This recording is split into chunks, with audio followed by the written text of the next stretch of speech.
Assalamualaikum warahmatullahi wabarakatuh. Waalaikumsalam. Bismillahirrahmanirrahim. Alhamdulillahilladzi hadana lihada wa ma kunna linahtadiya laula an hadana Allah. Wassalatu wassalamu ala sayyidina al-mukhtar wa ala alihi wa ashabihi al-akhyar. Wa ba'd. Ya ayyuhal usikum wa nafsi bi taqwallah wa taqullaha faqad fazal muttaqun. Allahumma rabbi shrah li sadri wa yassir li amri wahlul 'uqdatam min lisani yafqahu qawli. Asallahu ay yaj'ala bainakum wa bainal ladzina 'aqidtum minhum mawaddah. Wallahu qadir, wallahu ghafurur rahim. Rabbi inni zalamtu nafsi faghfir li dhanbi la ilaha illa anta subhanaka inni kuntu minadh dhalimin. Ja'alna Allah wa iyyakum minadh dzakirina lahu katsiran wa minal ladzina la tulhihim amwaluhum wala auladum an dzikrillah. Ilahi anta maqsudi wa ridhaka matlubi a'tini mahabbataka wa ma'rifataka. Assalamu alayka ya malikaz zaman wa ya imam al-makan wa ya qa'im bi amrir rahman. Aghithni al-fatihah. A'udzu billahi minasyaitonir rajim. Bismillahirrahmanirrahim. Alhamdulillahirabbil alamin arrahmanir rahim maliki yaumiddin. Iyyaka na'budu wa iyyaka nasta'in. Ihdinas siratal mustaqim, siratal ladzina an'amta 'alaihim ghairil maghdubi 'alaihim waladdallin. Rabbighfirli amin. Qala Allah ta'ala fi kitabihil karim wa asdaqul qailin a'udzu billahi as-sami'il 'alim minasy syaithanir rajim. Fa'lam annahu la ilaha illallah. Wa qala Nabi sallallahu alaihi wa alihi wasallam afdalu ma qultu ana wa nabiyyuna min qabli la ilaha illallah. Hadirin rahimakumullah. Pertama-tama yang paling utama adalah kita panjatkan puja-puji serta syukur kita ke hadirat Allah Subhanahu wa taala, yang mana Allah senantiasa memberikan nikmatnya kepada kita semua, dari pertama nikmat kecil yang paling kecil sampai nikmat yang paling besar. Alhamdulillah, terutama nikmat yang paling utama adalah nikmat iman, Islam, ihsan, serta nikmat sehat walafiat. Salawat beserta salam tak lupa kita curah limpahkan ke hariban junjungan alam, yakni Habibana wa Nabiyyana Sayyidina Muhammad sallallahu alaihi wa alihi wasallam, dan juga kepada keluarganya, tabi'in tabi'at, dan mudah-mudahan sampai kepada kita semua. Amin ya Allah ya rabbal alamin. Hadirin rahimakumullah. Di kesempatan yang berbahagia ini kita coba melanjutkan pembahasan kitab Miftahus Sudur, karya agung dari guru agung para sahabat.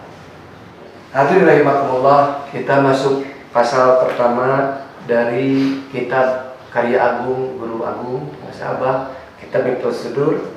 Beliau berkata, qala musannif rahimahullahu ta'ala wa nafa'ana bihi wa bi ulumihi amin ya Allah ya rabbal alamin. Al-faslul awwal fi bayani mahiyatin nafi wal itsbat. Pasal pertama dalam pembahasan kalimatun nafi wal itsbat.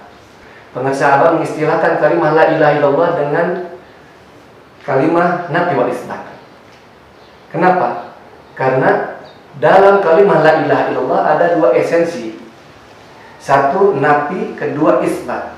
Nafi adalah meniadakan, isbat menetapkan. Nafi dinafikan dengan huruf la. La ilaha, tiada Tuhan. Meniadakan, tiada Tuhan. Illallah, huruf istisna yang menetapkan bahwa hanya Allah Tuhan. La ilaha, tiada Tuhan illallah, kecuali Allah. Wa amma mahiyatun nafi wal isbat. Abah berkata, adapun mahiyatun nafi wal isbat, bahwa afdalu wa asyhadu taksiran, adalah kalimah yang paling utama, wa asyhadu taksiran, dan yang paling lebih memberi hasil kepada hati kita. Apa itu kalimat nafi wal isbat? Abah melanjutkan dengan berkata, wa huwa kalimatul la ilaha illallah. Abang mengistilahkan kalimat la ilaha illallah dengan kalimat nafi wal isbat Karena dalam la ilaha illallah ada dua esensi. Satu menafikan, meniadakan, isbat menetapkan. Menafikan dengan huruf la, huruf nafi, meniadakan la ilaha, tiada Tuhan illallah, dan ditetapkan oleh harf istisna, yaitu illallah, hanya Allah subhanahu wa ta'ala, kecuali Allah subhanahu wa ta'ala. Allah berfirman, qala Allah ta'ala fa'lam annahu la ilaha illallah. Ketahuilah, sesungguhnya tiada Tuhan selain Allah. Kalimat la ilaha illallah paling utama, la ilaha illallah paling asyaddu ta'siran. Hadirin rahimakumullah. Dalam kitab Safinah dikatakan makna la ilaha illallah adalah la ma'budu bihaqqin fil wujudi illallah. Tiada Tuhan yang berhak disembah oleh kita, yang wajib disembah oleh kita. Bihaqqin kalawan sebenar-benarnya penyembahan. Fil wujudi illallah, hanya Allah yang berhak kita sembah. Bukan karena Allah menciptakan surga, bukan karena Allah menciptakan neraka, bukan karena Allah memberikan rezeki kepada kita, tapi Allah adalah zat yang berhak kita sembah. Meskipun Allah tidak menciptakan surga, meskipun Allah tidak menciptakan neraka, meskipun Allah tidak memberikan rezeki kepada kita, Allah tetap berhak disembah oleh kita, karena Allah yang menciptakan kita. Sebagaimana Allah berfirman dalam ayat yang lain, wa ma khalaqtul jinna wal insa illa liya'budun. Tiada kami menciptakan jin dan manusia illa liya'budun, kecuali untuk beribadah kepada kami, kata Allah subhanahu wa ta'ala. Jadi pengibadahan kita, penghambaan kita hanya kepada Allah. Yang berhak kita sembah, yang berhak kita ibadahi hanya Allah subhanahu wa ta'ala. La ilaha illallah banyak hurufnya 12. La ilaha illallah. Lam alif alif lam ha, alif lam ha, alif lam alif alif lam lam ha. Kalau dilihat jenis huruf yang dipakai dalam kalimat la ilaha illallah ada 3. Lam, alif, dan ha.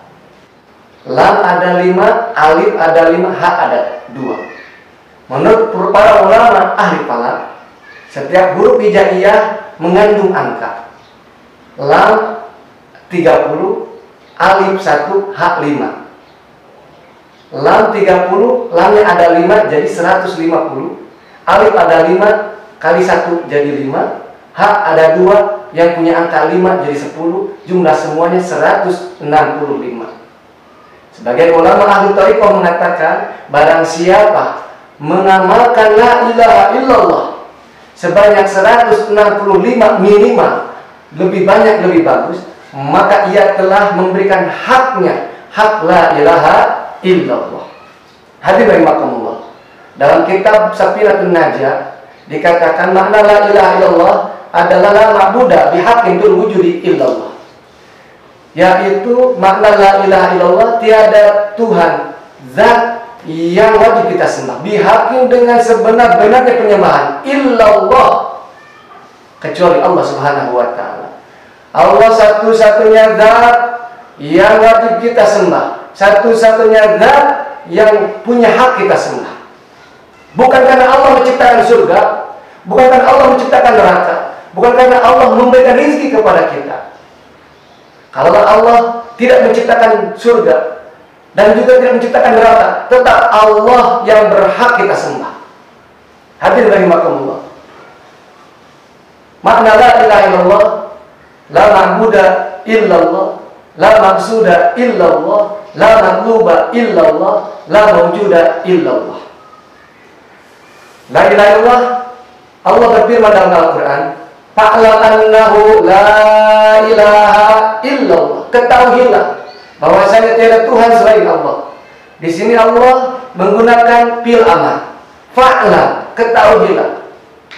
Kita harus terus berusaha, berjuang, belajar, memahami, mendalami, dan mengamalkan kalimat la ilaha illallah. Baginda Rasulullah SAW berkata, qala Nabi sallallahu alaihi wasallam, afdhalu ma qultu ana wa nabiyyuna min qabli la ilaha illallah. Paling utama ucapan kalimat yang aku ucapkan ana wa nabiyyuna, dan nabi-nabi sebelumku, sebanyak 124.000 nabi. Min qabli, sebelum aku, kata Nabi Muhammad SAW, yaitu kalimat la ilaha illallah. Para nabi yang sebanyak 124.000 semuanya li'i'la'i kalimatillah la ilaha illallah. Yang menjadi inti dari pengamalan thariqah Qadiriyah Naqsyabandiyah, kata pemirsa Abah, ada dua. Satu, zikir jahar. Kedua, zikir khafi. Zikir jahar yaitu mendawamkan, melazimkan kalimat la ilaha illallah. Dalam hadis yang lain Rasulullah SAW bersabda, "Tsumma qala man qala la ilaha illallah khalisan mukhlisan dakhala jannah." Barang siapa mengucapkan la ilaha illallah khalisan mukhlisan, dengan ikhlas, sebenar-benarnya ikhlas, dakhala jannah, akan masuk surga. Pasti masuk surga, kata baginda Rasul. Di sini menggunakan kalimat fi'il madhi, sebuah kepastian dari Rasulullah SAW bahwa orang yang mengucapkan la ilaha illallah pasti masuk surga. Bahkan sebagian ahli thariqah mengatakan dakhala jannah, sudah masuk surga. Meskipun di dunia ia telah masuk surga. Surga yang mana? Dalam ayat Allah berfirman, dalam ayat Al-Quran, ya ayyatuhan nafsul mutmainnah irji'i ila rabbiki radiyatan mardiyah fadkhuli fi ibadi wadkhuli jannati. Dalam akhir ayat di sana Allah menggunakan jannati. Kalimat jannah didapatkan dengan ia mutakallib. Jannahku, kata Allah Subhanahu wa taala, bukan jannah firdaus, bukan jannatul na'im, tapi jannahku, jannahku, surgaku. Surga yang mana? Ia didapatkan dengan ia mutakallib, yaitu jannatul qurbah, surga taqarrub, surga dekat dengan Allah Subhanahu wa taala. Nikmatnya dekat dengan Allah Subhanahu wa taala. Bukan di sana kita raih, tapi di dunia pun kita harus bisa meraih jannatul qurbah. Nikmatnya dekat dengan Allah Subhanahu wa taala. Di sini hikmahnya baginda Rasul memberitahukan kepada kita dengan kalimat la ilaha illallah kita bisa meraih jannatul qurbah, kenikmatan dekat dengan Allah Subhanahu wa taala. Dalam mukadimah pemirsa Abah mengatakan, Abdul Qurban, la ilaha illallah paling utama kita mendekatkan diri kepada Allah Subhanahu wa taala. Dengan berzikir paling utama mendekatkan diri kepada Allah Subhanahu wa taala. Bahkan semua ibadah ditujukan karena kita zikir kepada Allah Subhanahu wa taala. Salat pun Allah berfirman, "Aqimi sholata li dzikri." Dirikanlah salat karena ingat kepadaku. Hadirin rahimakumullah. Barang siapa yang mendawamkan, yang membiasakan berzikir la ilaha illallah, maka ia bisa meraih jannatul qurbah. Jannatul qurbah, nikmatnya berdekatan dengan Allah Subhanahu wa taala. La ilaha illallah bisa menggugahkan, mensadarkan seseorang bahwa Allah itu dekat. Mau sadar tidak sadar, Allah tetap dekat kepada kita. Yang menjauhkan kita dengan Allah, rasa diri dalam diri kita bahwa merasa Allah jauh pada Allah dekat. Sebagaimana Allah berfirman, wa nahnu aqrabu min hablil warid. Kami, kata Allah Subhanahu wa taala, lebih dekat kepada mereka, lebih dekat daripada urat yang ada dalam lehernya. Hadirin rahimakumullah. Tapi perasaan kita, jiwa kita selalu terasa jauh dengan Allah Subhanahu wa taala. Oleh karena itu, dengan kalimat la ilaha illallah bisa memberi kesadaran dalam hati kita bahwa Allah dekat, Allah dekat, Allah maha dekat dengan kita. Dalam hadis yang lain, Rasulullah SAW bersabda, tiada bagi orang yang mendawamkan la ilaha illallah, tiada bagi orang yang ahli mengucapkan la ilaha illallah, merasa sendiri di dalam kuburnya dan nanti di hari mahsyar. Kenapa? Karena kata tadi la ilaha illallah bisa memberi kesadaran kepada seseorang bahwa Allah itu dekat. Dimanapun, kapanpun, sedang apapun, Allah dekat dengan kita.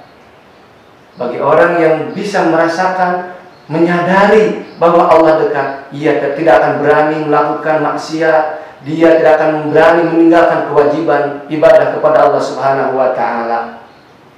Dalam hadis yang lain Rasulullah SAW bersabda, Kalau datang orang yang mengucapkan la ilaha illallah dengan memikul dosa yang sangat banyak, maka la ghafarallahu lahu, Allah Subhanahu wa taala akan mengampuni dosa-dosanya. Subhanallah. Keutamaan la ilaha illallah bisa meleburkan dosa-dosa orang yang mengucapkannya. Mudah-mudahan kita semua diberi kekuatan oleh Allah Subhanahu wa taala mendawamkan, mengistiqomahkan amalan zikir la ilaha illallah. Dalam thariqah Qadiriyah wa Naqsabandiyah minimal 165, lebih banyak lebih bagus kita mendawamkan sesudah sholat fardu kalimah la ilaha illallah dengan tujuan ilahi angka maqsudi wa ridhaka matlubi a'tini mahabbataka wa ma'rifatak. Hadirin rahimakumullah. Dalam doa sebelum zikir dalam thariqah Qadiriyah wa Naqsabandiyah itu menjadi pondasi niat kita. Ilahi, wahai Tuhanku, anta maksudi, engkaulah yang kumaksud, waridhaka matlubi, dan ridhamu yang kucari. Artini, berilah hamba kekuatan, mahabbataka, supaya bisa mencintaimu ya Rabb. Hadirin rahimakumullah. Cinta kepada Allah menjadi puncak ibadah kita. Sebagaimana diriwayatkan Nabi Musa alaihi salatu wassalam diutus oleh Allah kepada 3 golongan. Golongan pertama ditemui oleh Nabi Musa, keadaan badan mereka lemah lesu. Nabi Musa pun bertanya kepada mereka, dalam keadaan seperti itu, apa penyebabnya? Mereka pun menjawab, wahai Nabiullah Musa, badan kami lemah lesu karena siang dan malam kami gunakan ibadah kepada Allah Subhanahu wa taala, karena kami takut oleh api neraka. Karena kami mengetahui bahwa api neraka sangat dahsyat, sangat mengerikan. Diriwayatkan kepada kami bahwa suatu hari malaikat Jibril meminta api untuk isi bumi ini sebesar biji kurma. Kata malaikat, mari wahai Jibril, bumi tak akan mampu menahan panasnya api neraka sebesar biji kurma. Lalu malaikat Jibril bertanya kepada malaikat Malik, yang pantas untuk isi bumi sebesar apakah? Wahai malaikat Malik, kata malaikat Malik, hanya sepercik api neraka. Dan syarat itu pun harus direndam dulu oleh 70 sungai di surga. Saking dahsyatnya api neraka, satu percik api neraka bisa menghancurkan dunia. Oleh sebab itu kami takut, kata golongan pertama, oleh api neraka. Siang dan malam kami gunakan bersujud kepada Allah, beribadah kepada Allah Subhanahu wa taala. Kata Nabi Musa, kalian belum benar-benar iman kepada Allah Subhanahu wa taala. Yang kedua ditemui oleh Nabi Musa dalam keadaan sama lemah lesu. Ditanya oleh Nabi Musa, apa penyebab kalian lemah dan lesu? Kata golongan kedua, siang dan malam aku jadikan ibadah kepada Allah, aku jadikan waktu untuk beribadah kepada Allah Subhanahu wa taala. Kami bersujud kepada Allah siang dan malam karena kami mengharapkan surganya Allah Subhanahu wa taala. Karena datang kepada kami riwayat bahwa surga, kenikmatan surga sangat dahsyat, sangat indah, sangat hebat. Kami pun merindukan surga. Oleh sebab itu siang dan malam kami jadikan waktu-waktu ibadah kepada Allah Subhanahu wa taala sampai badan kami lemah dan lesu. Jawab Nabi Musa, kalian pun belum sempurna dalam penghambaan kepada Allah Subhanahu wa taala. Terus datang lagi kepada golongan yang ketiga. Keadaan golongan yang ketiga sama lemah dan lesu, dan ditanya oleh Nabi Musa, apa yang menyebabkan badan kalian lemah dan lesu? Jawab golongan yang ketiga, siang dan malam kami beribadah kepada Allah Subhanahu wa taala, bersujud kepada Allah Subhanahu wa taala. Apa dasar kalian bersujud kepada Allah? Kata Nabi Musa, karena cinta kami kepada Allah Subhanahu wa taala. Nabi Musa pun menjawab, antumul mu'minuna haqqo. Kalianlah orang yang benar-benar beriman kepada Allah Subhanahu wa taala. Jadi dasar cinta kepada Allah puncak dari tujuan ibadah kita. Hadirin rahimakumullah.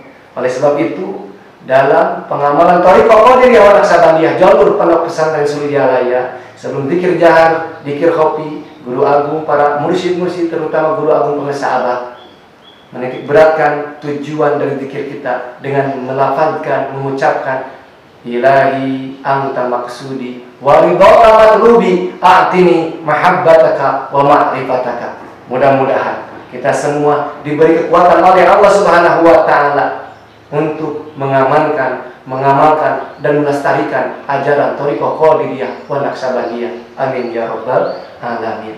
Mudah-mudahan dalam pembahasan kali ini pasal pertama dari kitab Miftahus Sudur karya agung Guru Agung memberi manfaat khususnya buat kita, khususnya buat saya yang membahas, yang menerangkan pemunya buat kita semua. Amin ya Allah ya rabbal alamin.